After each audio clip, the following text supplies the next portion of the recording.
Baik Bapak Ibu, kali ini kita akan belajar untuk membuat kuis ya. Jadi ini banyak yang bertanyakan.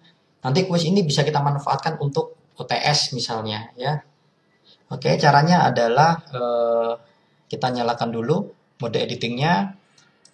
Saya pada topik 4, misalnya kita buat ujian tengah semester. Oke, kita klik add an activity or resource. Di sini ada kuis ya. Oke, kita klik add. Nah, sebelum dilanjutkan, hal yang perlu dipahami adalah ada 3 langkah, 3 bagian dalam membuat sebuah kuis ya. Yang pertama, kita akan membuat kuis itu sendiri ya. Jadi kuis itu akan berisi tentang jam berapa atau kapan dia dimulai, kapan dia ditutup, kemudian mungkin passwordnya kalau diberikan password dan lain sebagainya. Ya, jadi di sini yang pertama adalah kita buat tempatnya dulu, kuisnya, kapan diselenggarakan. Kemudian yang kedua nanti kita akan belajar membuat soalnya di bank soal. Dan yang ketiga kita akan belajar untuk memasukkan soal ke dalam kuis. Ya, jadi sekali lagi untuk membuat kuis itu ada 3 langkah, 3 hal yang harus dilakukan. Yang pertama membuat kuisnya itu sendiri, kapan diselenggarakan, aturan-aturannya, mungkin passwordnya, dan lain sebagainya. Yang kedua, membuat soalnya. Yang ketiga, memasukkan soal ke dalam kuis. Oke, sekarang kita akan membuat kuisnya dulu. Misalnya, ujian tengah semester. Oke, keterangannya. Di sini Bapak Ibu bisa memasukkan aturan kuisnya. Misalnya, kerjakan kuis ini atau UTS ini secara mandiri ya.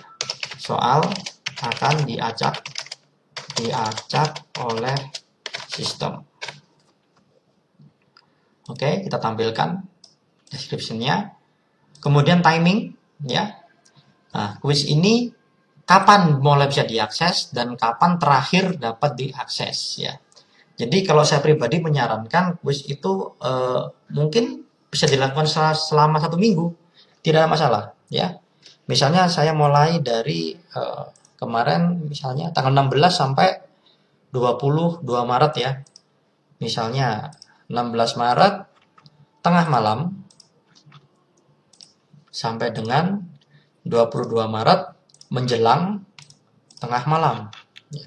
Jadi mahasiswa kita bisa mengerjakan antara 16 sampai 22 Maret. Terserah mereka mengerjakannya kapan, ya. Nah, time limit di sini itu adalah waktu pengerjaannya. Jadi setiap kali di antara tanggal ini, mereka kita berikan waktu misalnya 1 jam dalam mengerjakan kuisnya. Oke. Kemudian di sini pada grade, di sini kita tentukan mahasiswa kita boleh ujian berapa kali misalnya. Jadi kalau di sini misalnya saya tentukan boleh 3 kali. 3 kali, maka di antara tanggal ini mahasiswa boleh 3 kali ujian. Setiap kali ujian waktunya 1 jam. Ya. Nah, nanti grading metodenya kita pilih yang paling tinggi nilainya, misalnya. Atau hanya sekali saja. Monggo, tergantung kebutuhan Bapak Ibu semuanya. Oke. Nanti silakan dieksplor ya, pilihan-pilihan yang ada di sini. Ini secara singkat kita langsung saja save and display ya. Jadi sekarang kita sudah punya UTS, waktunya hari Senin jam 12 malam, tengah malam. Selesainya hari Minggu hampir tengah malam. Setiap kali pengerjaan kuis waktunya 1 jam ya. Oke. Jadi seperti ini cara membuat kuisnya. Berikutnya kita akan membuat soalnya.